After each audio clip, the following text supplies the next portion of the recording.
So I wanted to start with some quick thank yous and announcements.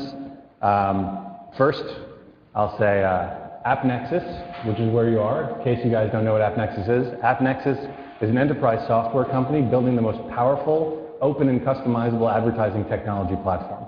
So they're transforming the online advertising ecosystem and are looking for the best, brightest, and most passionate individuals to join their team. As a side note, one of the things I love most about the New York tech community is how collaborative it is. And part of that collaboration is this feeling that the high tide raises all ships. Right? So that people, if they can help you in this community, I find that they will. And that's amazing. And AppNexus is a really big success story for our community. I only know like 3 people at AppNexus. I don't have a dog in this game, in this race. Is that a saying? But as AppNexus succeeds, it's amazing for the entire tech community in New York. And so we are all really rooting for you guys at AppNexus. Best of luck. We're really proud. Go AppNexus. So thank you also to Liz. I'll get to that thank you as well. Wanted to say a couple of other things, right? So, quick announcement. This is a test for me. So I wanted to see, especially considering the number of people that we have in the room tonight, how long this reaches. So I created a free ebook. For any of you who would like to download it, it's on my website. It's at joaquinroca.com/thepeopleside, and it's a free ebook on teamwork. I just want to see how many people will download that by just saying that here, and I'll send it out when I send out the video. It's a test. Huge thank you again for AppNexus for generously letting us sit here. This is really an amazing spot, and I can't imagine having a better place to do this talk. And again, Bailey, Ginny, Ewan, AppNexus, you guys are awesome. Thank you so much. I appreciate it. Obviously, huge thank you to Liz for coming down. You guys know who Liz Crawford is because you came in droves to see her. But I'll say very quickly, Liz is the CTO at Birchbox. Birchbox is the leading global discovery commerce platform. Birchbox redefines the retail process by offering consumers a personalized way to discover, learn about, and purchase the best beauty, grooming, and lifestyle product. Liz is also actually Dr. Liz Crawford. She has her PhD in computer science, which is, trust me, it's an incredible thing to go through and finish your PhD. I'm actually what they would call ABD, all but dissertation. Very good. Never going to get my PhD. If my program sees this for the first time on this video, that's going to be awkward.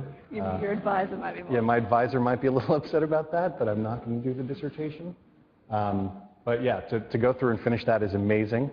And in computer science, no less, from Carnegie Mellon, which, if you guys don't know, has an absolutely phenomenal computer science program. So it's not like, that is legit, real deal, Ivy League of CS schools. Good job, Liz. Sure your parents are very, very proud. They hadn't heard of Carnegie Mellon in Australia. They hadn't heard of it? In Australia. Okay. Yeah. I mean, I'm not sure they'd heard of computer science when. Well, computer science, PhD from Carnegie Mellon. Also, by the way, co-organizer at CTO School Meetup. CTO School, it's not CTO School Meetup. CTO School is actually a really incredible meetup as well, organized by Liz, Peter Bell, who I should thank as well for putting us in touch, and Jean Barmash. And to show her dedication to being here, there's actually a CTO School meetup going on currently. But Liz was gracious enough to come down, forgo her responsibilities there, and to talk with us. So thank you so much, Liz. Welcome. Liz, could you just tell us a little bit about yourself? I just gave you something of an intro. Hopefully that covered the broad strokes. But can you tell us a little bit about yourself and how you ended up at Birchbox? And Birchbox as well. So that was a pretty comprehensive intro, actually. I'm not sure what more there is to say, but... Thank you and good night. Yeah, we're done. But I grew up in Australia, as you might be able to tell from my accent, though most people think I'm British, so maybe not. And yeah, I studied computer science. Before Birchbox, I was working on a small startup, one of those small startups that no longer exists, like most startups out there. And I actually started working for Birchbox as a consultant to make some money. So I was sort of helping them look after some of their tech. And when I shut down the other startup that I was working on, I decided to go on full-time at Birchbox. I was actually helping them interview their CTO at the time. So I was like interviewing all their CTO candidates for them. And at the end you said, well, I have a really good CTO for you. They said it more than I said it at the time, but yeah. So it was just a really good strategy on their behalf to say, we're going to hire someone as a consultant, right? I've seen this before where people will hire people as consultants who are working on their own projects, saying, yeah, do your project. We support you. We want you to be successful. It's awesome. And then, you know, if it doesn't work. It's not a bad idea. Yeah. Do you think that's a good way to find a talented CTO? I think it can be. It was actually really good for all of us because I got to know the founders really well. They got to know me really well. We found that we worked great together. And so it was kind of a no-brainer decision at the end of the day. How long did it take for that, I'll call it a dating period, before you decided to get married? It happened very naturally because they were basically two separate decisions. So by the time we decided to shut down the other startup, I knew them very well at that time. And it was a couple of months, maybe 3 months or something like that. But it was definitely enough time to have worked out that, you know, I loved the business and I really respected the co-founders and they obviously liked me or they wouldn't have hired me, so it worked out well. And at the time, how many were you? There was, when I first started consulting for them, there was like, I would say probably less than 10 people, maybe 10 to 13 at Birchbox. So less than 10, I think. Had they received funding yet? Had they raised a seed round? Yeah. And how long was it until they raised their next round of funding after you came on? The Series A was a few months afterwards. Was this the first time you were part of a startup that raised a Series A and you were going to grow a tech organization? Yeah, it was the first time I was part of a startup that raised a Series A. Exciting? It was exciting, yeah. Yeah, it was good to have money to hire people, though there was already money to hire people before raising the Series A, because Birchbox has always made money. It's one of those startups that it made money from the start, so which is a great place to be in. Can you say, so I imagine 90% of the people in the audience know exactly what Birchbox is. How many of you actually subscribe and get boxes? So a couple. We have a man in there. We have a man box, which is great. Yeah. But who doesn't know what Birchbox is? Are there any people here who don't know what Birchbox is? No. Oh, we have a little bit. Yeah. So why don't you just say a little bit about the business model? I mean, so Birchbox is basically, it's a discovery platform. So we try and help people discover new products and brands that are right for them. And the thing that we're most famous for is these subscription services. And so this is a way of helping people discover stuff. And we work in the beauty, grooming, and lifestyle categories. So there's a subscription for women and a subscription for men. And you don't decide what you get in your box every month. That's a surprise. It's like we personalize the boxes to a certain degree. So in women's, sometimes there's 30, 40 more different box types that we send out. And based on your history and your profile and various things, we decide what you're going to get in your box. This helps you try new things, discover. There's a lot of original editorial content we produce which supports this whole experience of discovery. Because if you've never heard of a product before, you don't just want it to land on your doorstep. And then you can buy the full-size products in our store. So we have an online store. It has products that are not in the box as well as products that are in the box. So it's kind of the way the whole 360 experience works. And the products that you get, they're really nice-sized samples. I mean, they're samples, but they're big samples usually. Some of them are samples, some of them are full-size. The men's subscription, for example, often has, well, it always has a very large lifestyle product in it. So sometimes boxer shorts, socks, that kind of thing. So you talked, this is going to be a little later in my questions, but I think this is a nice segue. You talked a lot about the system learns about the users, the system learns about the subscribers, and that's a big part of your job. And what makes it sexy to engineers, I imagine, is the hardcore tech and machine learning behind that. Can you talk a little bit about your role there in building that? Yeah, so one of the interesting problems Birchbox has is what we call the Birchbox problem, which is this notion of how do you take the universe of products and samples that we have and work out which customers should get them. And this is actually a gigantic optimization problem. So if is anyone familiar with operations research? Yeah, there you go.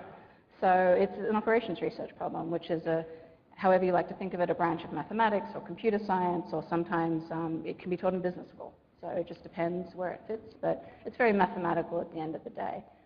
So these are hard problems to solve, but you can use things like history, you can use things like profile constraints, what you know about customers, and work out what is the best thing to send what person. And that is, as you say, something you can improve at over time as you gather more data.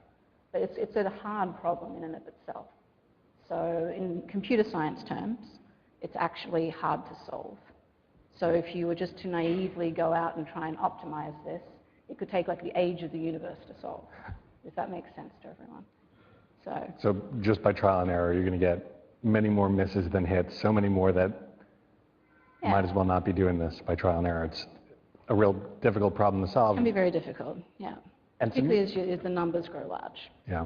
And the numbers of Birchbox have gotten larger over time. So it's a fun problem to work at. Yeah. It's the kind of thing that we will forever be improving, optimizing, getting better at over time. And so that leads, this is actually a meetup called the People Side, right? And we have a CTO here. This leads nicely into another question. How do you get engineers excited about working on your product? So it's, engineers are motivated by all different things. So like, one engineer is completely different from another engineer.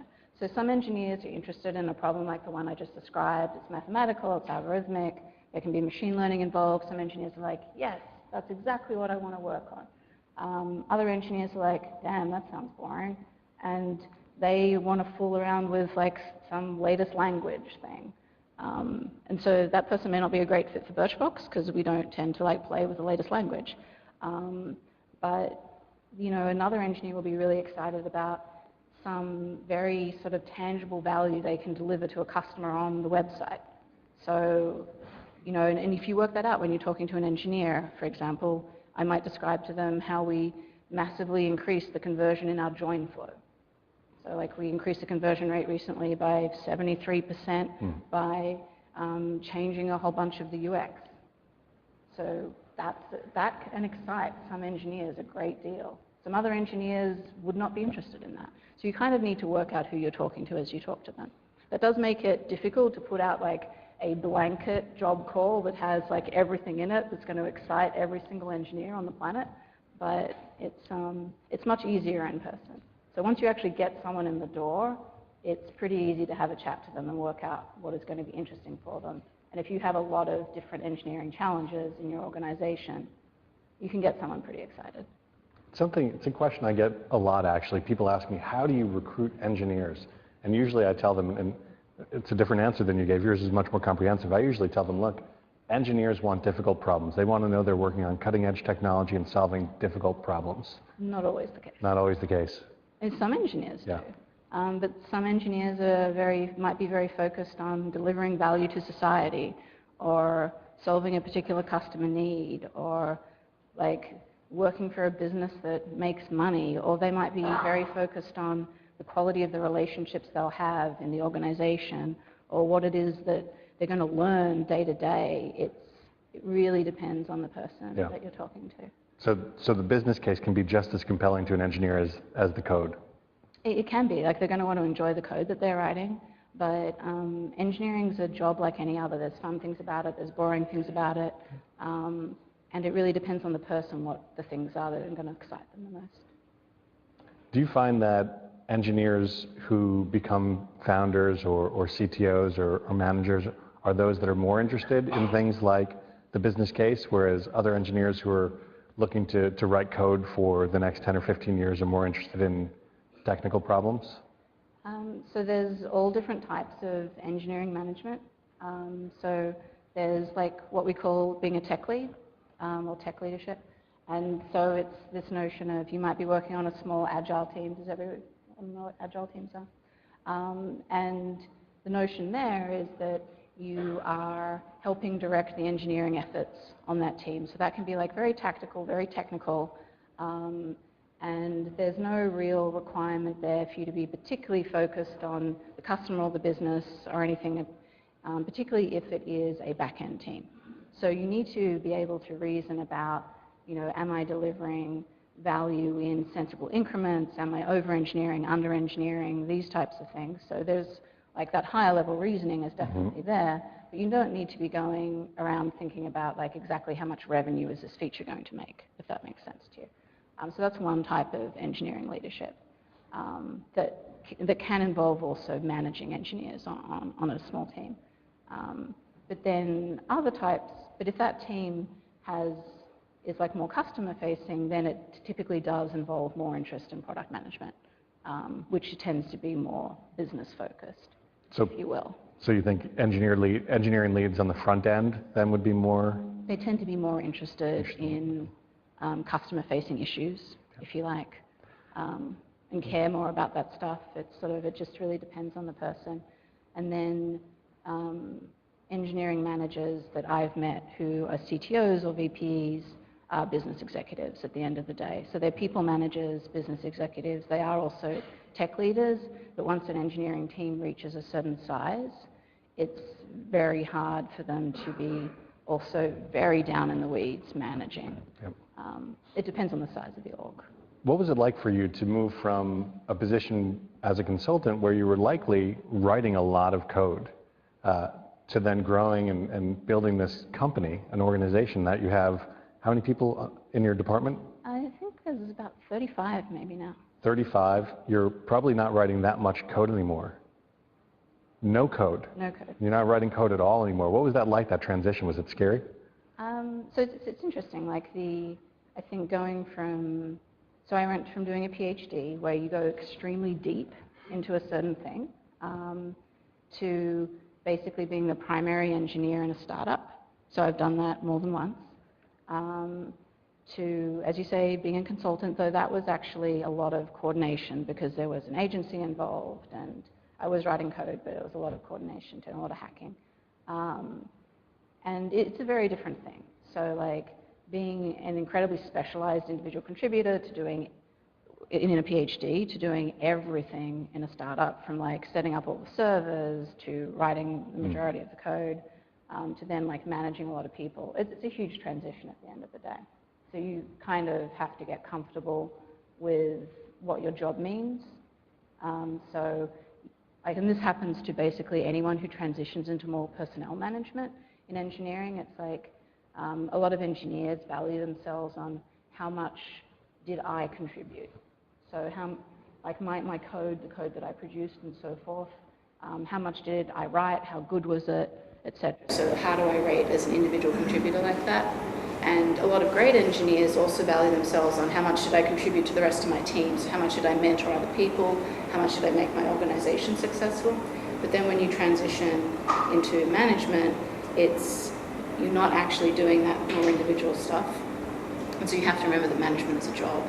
Making other people successful is your job, and facilitating that is your job, and going to meetings is actually work, and getting used to that is a big transition at the end of the day. That's interesting. It's actually a problem that we see across industries, right? It's not just engineers who move into management. It's any technical expert who does really well at their technical expertise. They say, hey, great job, congratulations, you no longer do that. Yeah. And sometimes people try and micromanage too much when they have that transition. So there can be, a classic issue you see with new managers is them being but I could do that better. So let me just do that for you. It's no, have to let go. So how do you help develop engineers? I mean, engineering is your area of expertise here. How do you help engineers? It sounds like we've lost microphone. Oh. Is it me? Oh, the battery's dead. The battery, I'm sorry. Hello? Can you guys hear? Working? No? No. Yeah, no? I'll hold it really close. So how do you help engineers make that transition? Into management? Yeah. I mean, with an engineering team of 35, you probably had to do that multiple times and had success, and some cases, unfortunately, probably that weren't as successful. How do you help a technical expert move into management, resist the urge to try and do it all yourself, as opposed to actually delegating and empowering people? It's generally something we just talk through, and I don't have an exact solution for it, but it's certainly something I've talked through with people. And yeah, I don't really have an answer for you. It's something that that we're aware of. So like most engineers are aware of it, and they try and watch in themselves, and it's like it's important that they can reach out for advice when they need it. So be able to say to their other manager or to a peer. I think it's really important when you do have new engineering managers that they also have peers they can talk to. So they're not always like going to their boss and being like, what should I do? That they can say, like, is this appropriate what I just did? Should I have delegated this? Like, or was I right to like correct this person in this instance? So it's just continuous development. Do you have a schedule of like one-on-ones that you try to hold to as they begin and then taper off a bit, or? So we do at Birchbox, we do one-on-ones. It's like one of the things that we do. So I think one-on-ones are important. As I've gained too many direct reports, I do them less frequently, but that's not that I don't think they're important. So I used to do one-on-ones with everyone that reported to me every week for an hour. Then it became 30 minutes every week, and now I do 30 minutes with the more senior people every week, and then some of the other people every 2 weeks, and then every single person on the tech team once a month for 30 minutes. And like, they're really valuable. Yeah. And this is an example of meetings being work. Like, it's really useful work to do your one-on-ones, and I actually don't think I do them enough. But I also think this is one reason why we need to hire a director of engineering. So if you know anyone, let me know, because someone else needs to be doing some more of these one-on-ones. And a director of engineering, is that the role that would be more of a management role there as well? Yeah, and so this is one of the things we thought a lot about as we were trying to figure out, like, how do you increase the level of management expertise on your team? Like, does it need to be like an architect? Does it need to be a personnel manager? And over time we realized that we actually pretty much needed a little bit more coordination and personnel management, as opposed to someone that knows how to architect everything themselves. Because we can hire for that. Like, it's interesting. Like, you can end up with needing sort of, as you get much larger, actually needing a little bit of layering. And engineering by nature is very flat, and we like to stay as flat as possible. This is something engineers love. But you get to a certain point where everyone on the team can pretty much just agree, like, yeah, we could do with a layer. It would help. And then, so is the typical division of labor that you see there kind of a CTO, Director of Engineering, or VP Engineering, where the CTO has more responsibility for the architecture and strategy behind the code, and the VP Engineering or Director of Engineering has more of the responsibility around managing the team? And it completely depends on the company and the skills of the people involved. So at Birchbox, I run product and engineering. So that expands that already, right?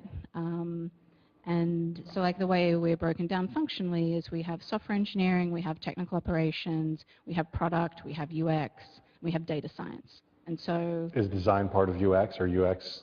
Visual design is part of creative. User experience is part of tech. Okay. That makes sense. Yeah, absolutely. So, and these distinctions can get a little tricky, but that's the way it works. And so that's already like, that's my job, to manage all of that. And so in my mind, for example, a director of engineering is focused on software engineering and helping look after some more of the software engineering stuff that's going on. So to help you divide your responsibilities and manage that one particular one well. Yeah, exactly. Yeah. And so of your team, what's the breakdown now in terms of product? And when you say product, are you saying product that we see on the website or product that they receive in the mail each week? Product management. So as overall, a digital product. A digital product. Yeah, so as distinct from physical product development or inventory management, though interestingly, the tech team does actually take care of some of the project management of allocation and what we call allocation and assortment, which is how we get the boxes out the door. But you know, that's also taken care of partly by logistics, and there's some back and forth. Yeah. Interesting. Can you talk, switching a little bit, can you talk about the engineering culture at Birchbox? You mentioned Agile. Are you an Agile shop? Aren't we all? Don't we all try to be? Yes. Yeah, I can talk about I mean, how agile are you? How religious are you about your Agile practices? It's a good And question. is that a really core part of the engineering culture there, or are there other things that are more central to the engineering culture that you've built? So as a technology culture, so product and engineering and so forth, we do strive to be agile. We're not religious in anything we do. So I guess that's part of our religion, is not to be religious, if that makes sense. So we sort of, we go with the flow. We change things when they don't work. That's like part of the way we operate. We've changed the way we've done things many times, particularly as we've grown. Like you start out with an engineering team of 1, you become like a technology team of 35, you're going to change over time. But we do try and add value incrementally. We run 1-week sprints at this point. We used to run month-long sprints. Then they became 2 weeks. Now they're 1 week. We break down into small agile teams. Yep. So there's actually 6 of them. Right? Was there resistance to that, shortening the sprint? No, it felt like the right time. Okay. We do have one team that's operating on a 1-week sprint. This is like our Europe team. So we have a team that we currently call the Europe team, which operates across multiple countries and looks after our stacks in Europe. And that probably should be running on 2-week sprints right now. So we might be changing them back to 2-week sprints. But there's never been any resistance to it. So the kinds of things that we try and work out, like an example of how we're not religious with like Agile has to do with how we run the sprints. So we generally put things into the 1-week sprint that we think will probably get done. If they don't get done, that's okay. So we don't do this thing of like you have to finish the sprint.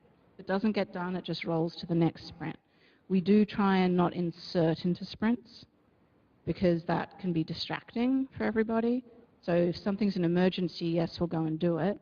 But if it's not an emergency and you're trying to insert it into the sprint, and our sprints are only 1 week, you really should be asking yourself the question of like, well, why didn't I plan a little better?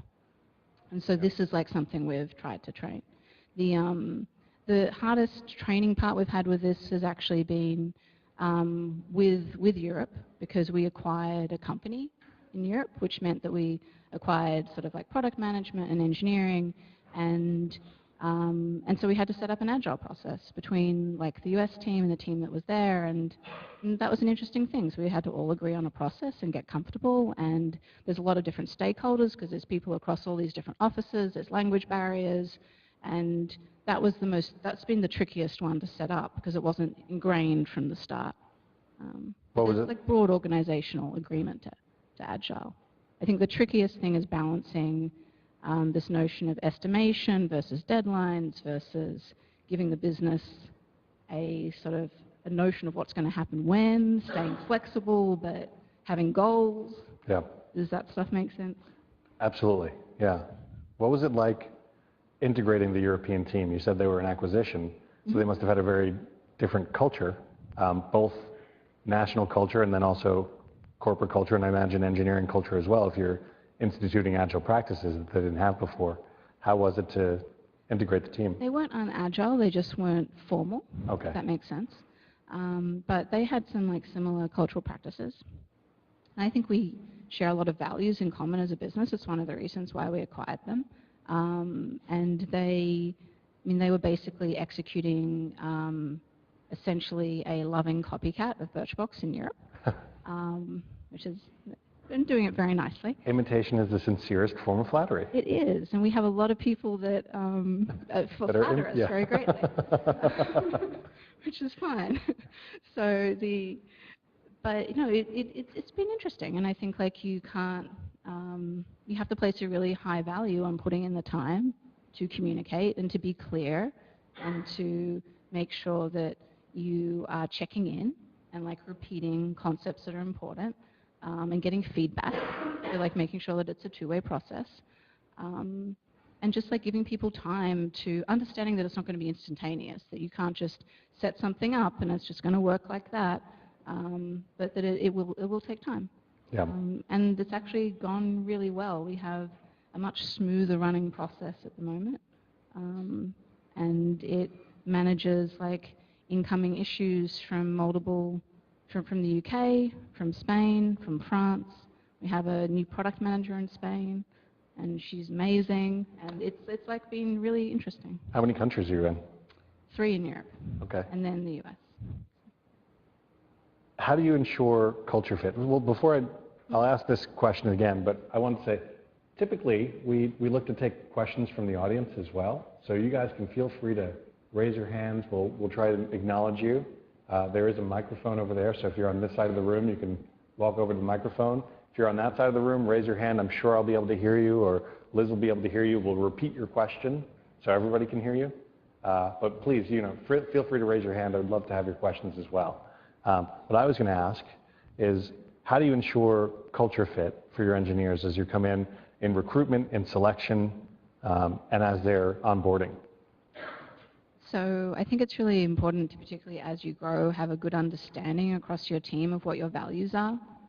Because if you don't, then it's hard to know, like, what am I actually checking for in an interview? Because different people on your team will actually, at the end of the day, have different personal values about what kind of colleague they want to have. And so one of the things that comes up when we're hiring is, how passionate does the person have to be about selling beauty products? It's like, well, personally, I don't think you have to be super passionate about beauty products. You should be passionate about, personalization and discovery commerce and doing great engineering work or being a great product manager. But, my personal opinion is that you don't have to be super passionate about the particular products that we sell. And so I will get some, interview reviews from people, and they'll make certain comments, and I'm like, oh, I care about that, I don't care about that, and so forth. But I think like instilling in everyone a joint understanding of what the values are would help, and that's actually something I'm planning on working on more with the team. So we have a joint understanding of what our values are. Is that within engineering or across the organization? In tech. I think across the organization we have a relatively good understanding of what our true values are. So like these are the very basic things about what type of people we want working for our company. And they're easy things to check for when you chat to people. Can you share some of them, or is that under wraps? I mean, an example is has to do with how people value their work. So are they ambitious? Do they care about what they do? Are they passionate about their job? We like passionate people. Doesn't everyone? But I think that's an incredibly important thing to check for. Another example is we like teamwork. People who are great at working on a team. This is incredibly important to Birchbox. It's also incredibly important to the tech team. I'll give you an example of a tech team value, which is very well understood by the whole tech team, and that's we like humble people. We basically have a no arsehole policy. And this is not true of all tech teams. So a lot of tech teams will hire people who are really smart, but are jerks. Like the Birchbox tech team will not do that. There is literally not one person on the tech team that will pass someone through at interview if they think they're a jerk. So like that's a very well understood tech team value. So how do you select for humility? It's pretty easy actually. If you chat to someone, like it comes out when you do the technical evaluations. So when you ask people to solve problems, you can generally tell if they have any humility. Yep. I noticed that everyone's different, but what would you say or what do you think would attract more women to engineering? Attract more women to engineering. So yeah, the question was, all engineers are different and unique snowflakes. However, how do we attract more women to engineering roles? And a larger question that I asked you earlier, which gets at the very basis of this question, even down through elementary school and high school, how do we attract more women to STEM professions? So science, technology, engineering, and math. So I'm going to go out on a limb. My personal opinion. That's why we're here. We want to hear your personal opinion. Is I don't think women are any different to men fundamentally in terms of what they're interested in versus STEM or not STEM. Personal opinion. There have been some studies that have claimed that women are interested in different things in computer science and engineering, and there have been some studies that have denied that. So Carnegie Mellon has, for example, some studies in both directions. I personally support the studies that deny it. No. But it's interesting. Like, you can read things that say one way and things that say another. But you can go with this notion of, like, I mean, there are some people that really do think that one way, and I do not support this, but there are some people that do think one way to appeal to women, to get them into engineering, is to basically describe the impact it has on people. Like, this is a thing that you hear all the time. I don't personally agree that that is something that necessarily appeals more to women than to men. It appeals to some people more than other people. You know, there are some people that think that you should just, that one way of doing this. Catch what you said. I apologize. Oh no, sorry. And then you went away from the mic, and then I'm not good with the mic. So there are some people that support the notion, and I do not agree with this, that the way to get more women into engineering is to show the impact to people that engineering has. Okay? There are definitely people that are motivated by the impact that they can have on people. So I don't think it's a bad strategy to get a more diverse group of people into engineering. So, like, I'm all for using that as one strategy, but I don't think necessarily there's anything to say that that affects women more than men. There's probably a study out there that says it, and I know of a study out there that denies it. So these things are tricky. The way I generally think about it is that if you are trying to, like, hire women, you should just simply not cut off anything, like not use criteria that are going to cut off portions of the population unless those criteria are very important to you, if that makes sense. So, like, one of the ways Carnegie Mellon did this when they were doing admissions for undergrad is they took away the criteria that they used to have, which was prior programming experience. So they used to have an admissions criteria that was prior programming experience for undergrad. And they said, well, okay, what if we take that away and we just require the people to have, like, great grades and extracurricular and all these other things that, you know, you normally require. And they found that after a year the outcomes were the same as when they had previously required prior programming experience. For the students. For the students did just as well after a year. Students did just as well after a year, but they had a hell of a lot more women. Right? So you can think about, like, things like that if you're doing engineering hiring. So a good example is if you have a criteria that says, you know, I will only accept people that have huge that do a lot of open source commits. Okay, there's not a lot of women doing open source commits. There are some, and that's really awesome. But if you make that, like, another one of your hiring criteria, you're just cutting off more of the population base. And so do you really need that? Is that really going to, like, make your engineering culture better as a requirement? It's definitely a good thing for engineering culture, but is it something you actually require? So you can think about things like that. Like, what type of people do you really want? You mentioned communication, so that's really important. How do you facilitate that in Birchbox? Communication on the engineering team? Yeah. Yeah, so it can actually be challenging to facilitate, like, the right level of communication. And it's got a lot to do with having people build strong individual relationships at the end of the day. So we have processes that are set up to ensure communication around certain things. So, like, stand-up, we do daily stand-up. There's weekly iteration planning meeting. We have check-in meetings for certain things around planning. We do retrospectives. There's all these, like, process things you can set up. But at the end of the day, the most important communication is actually organic. And so you need to hope that you hire good people who like to communicate. You need to encourage them to communicate. And that's how you're going to get the best results, is when two people sit down and they talk through the design of something and that they get something out of that. We use things like IRC, Internet Relay Chat. We have some remote people. We have people in Europe. And so some of these sorts of, like, technical things are actually really important to ensure good communication. Another way is just as a manager is to like ask people, did you talk to so-and-so about that? And you can ask that a lot, and that can actually help. There's a code review is a good thing. So like we use code review. You can encourage pair programming for certain things. Again, we're not religious, so no pair programming required. But if you want to do it, you can do it. But that kind of thing. Did that answer your question? There was a question over here. Hey. I think actually it's very good because I was going to ask a question, but you kind of made me ask another question. One of the ways that I found very effective to communicate with everybody in a group is to have a shared understanding among people that we all know what is driving Mm-hmm. to. So I was wondering if that has worked very well in your So how do you create a shared vision around where you're headed, and does that help the communication? One is that having a shared understanding of certain things, whether it's a goal before or whether it's some transition practices, right?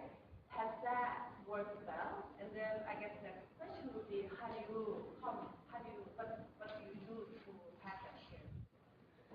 So I think it works incredibly well, and one of the things that I'm very grateful for about Birchbox and makes running engineering and tech there much easier is that we have a really great, solid vision for the company that it's changed a little over time, but it's pretty much the same. Like, we're going strong, and when you're going strong as a company, you're not pivoting all over the place. Like, everyone knows where they're running to. Our core KPIs are our core KPIs. They go up at the all-hands meeting, they go up, everyone knows where they are, they're always doing great, but we know what they are. Like, everyone knows where they're running. And like, that's incredibly important as a business, and it makes like running tech and driving, because like tech at the end of the day, it's a business driver as much as anything else, and so you're trying to drive your technology organization towards those core KPIs. And so everyone on the tech team knows that that's their job. So when you have these like small agile teams who are trying to plan out, you know, their quarter, their H1, their H2, like what they're thinking about is how do we drive towards those core KPIs? So how do we achieve our aims as a business? And so they're as capable of thinking through that as anyone else. And then part of like my job and the job of like, you know, the other leads of the business is to sort of like try and pull all that together. So to have some of it come from the ground up, but then to also manage it partially top down so that we get something cohesive. So is your product backlog formulated from the team?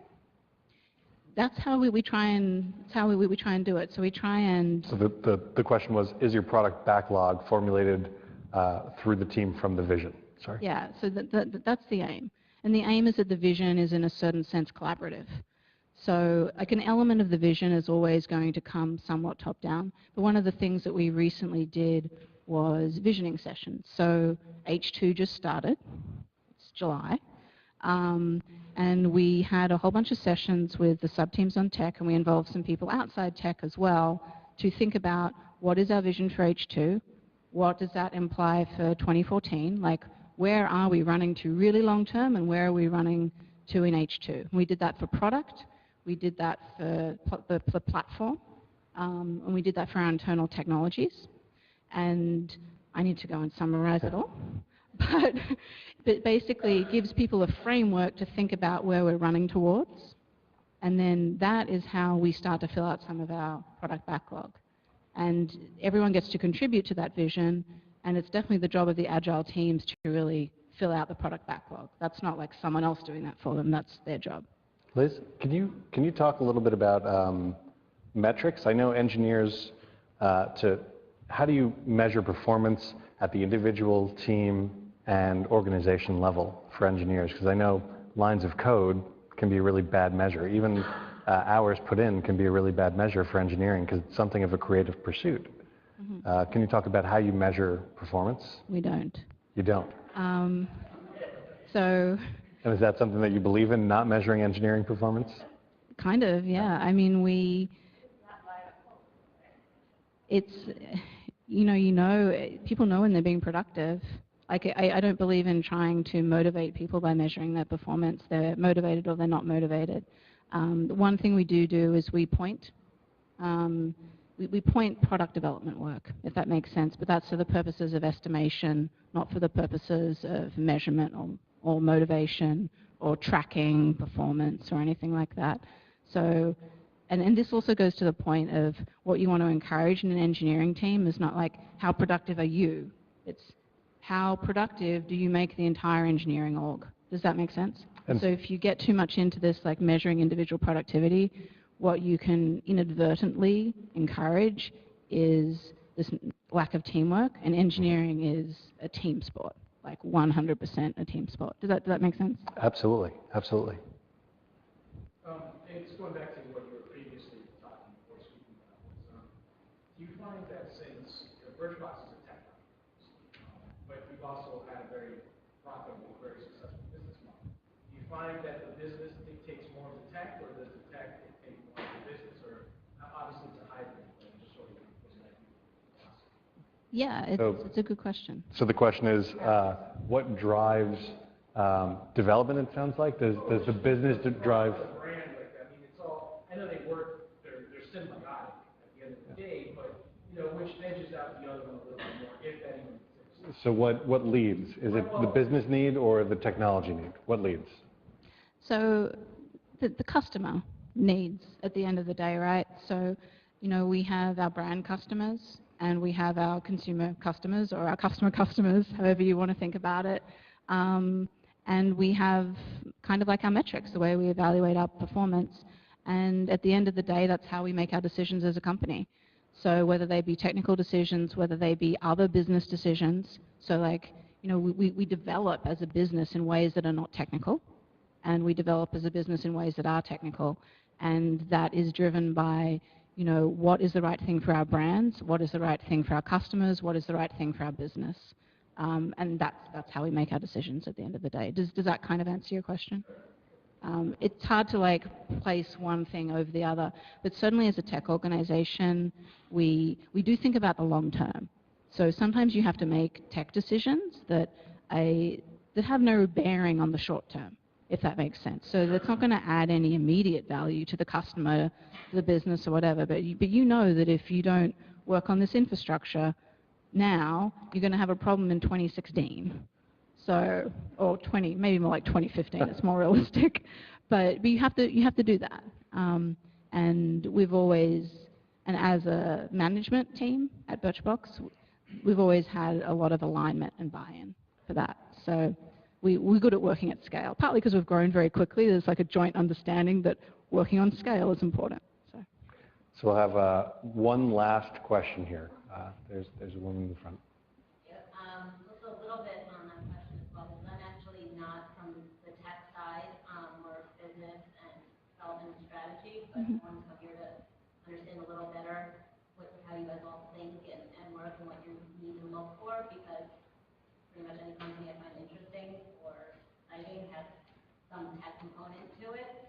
Obviously, both sides of the business need each other, but I'm very curious to hear what you think are kind of, if a room full of engineers could say what they want or need from the other side of the business, or also from your management perspective, how can the business side most help and complement? I think that's something you don't hear often, and it'd be great to know it and be able to help in that way, or talk, pitch yourself and speak in that way as well. So how does the engineering organization and the rest of the organization work together to complement each other?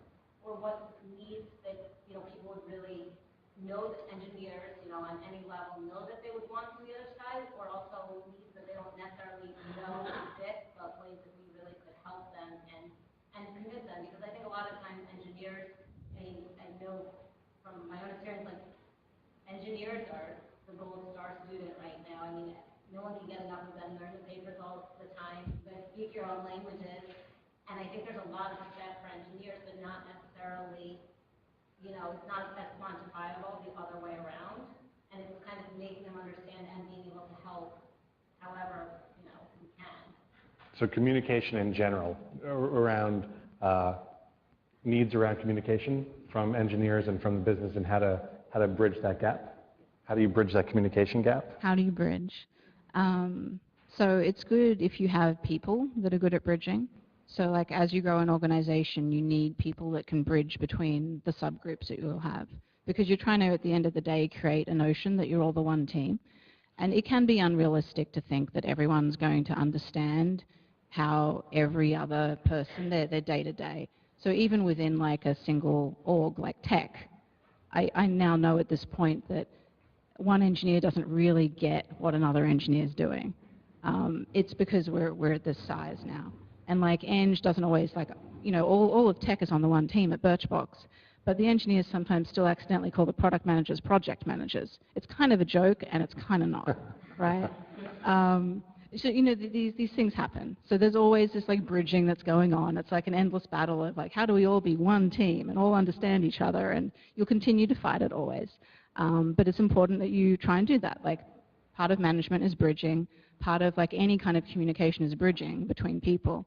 But one of the classic things that I think tech organizations need in orgs that are not purely tech. This is like not a company. So when you have companies that were not founded as purely tech companies, if that makes sense, where all the founders are either product people or UX people or engineers, is this notion of understanding Agile, understanding product development, and that schedule is different to a lot of other schedules. So it's different to a sales schedule, it's different to a marketing schedule, it's a long-running schedule, if that makes sense. So it's one that requires planning, but you don't always know when the end date is. It's sort of a lot of this, and it's very hard when you start a new feature. So when you're trying to solve a problem, you have some business goal in mind, and you don't know yet quite how to solve that. And so then you need to go into this process of like defining business requirements. Okay, you've got some of those. Then you go into a design phase of UX. And then eventually it's going to go into engineering. And there's all these little places where in this process of product development, things can take longer than you can expect. They can like change course. It's not like this sort of straight line of like here to there, out the door with an end date. Does that make sense? And this can be really hard to understand if you've never experienced it before. And this is like a continual bridging thing that happens between product development organizations and the rest of the business, like a lot of setting of expectations. So if, for example, you work on a sales team that has a monthly cycle or a quarterly cycle, it's important to know that tech doesn't really have a monthly or a quarterly cycle. It just runs. A product once developed is never finished. It has to then be maintained. It has to be improved. It has to be monitored. It's things like that. It's like these different ways in which things work. And it's important for tech to understand that a deal once closed still then has to probably be maintained and managed. But these are the sorts of things people don't necessarily understand about each other's jobs.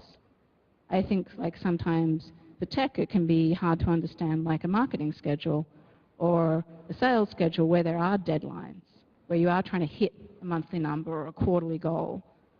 And tech doesn't always get that. Does that make sense to you? And so like just having open communication channels around like the very fundamentally different ways in which people work. And there's also very different personality types that you sometimes see appear in the different orgs. So you can think a little bit too about how like people think differently. You can do training around stuff like that. We recently did that at Birchbox. It was fun. Help communication, cross-functional communication training? We did Myers-Briggs stuff. Okay. Yeah. We talked about bridging. That's good. Yeah. It was interesting. Liz, thank you so much for coming down. This is really helpful. Everybody out there, and I've said this, I think every single meetup, to the people who come and give their time, to all of you in the audience, Tommy and myself, Tommy's there in the back, co-organizer back there, Tommy. Tommy and myself, we get way more out of this than any of you do. We really do. And that's because you guys come down, you provide value, ask questions, you create energy for us. The presenters, Liz, this was wonderful. Thank you so much. I'm just really grateful that all of you guys come down and let us do this. So thank you so much. Thank you, Liz. Thank you. We have a place for maybe another half hour.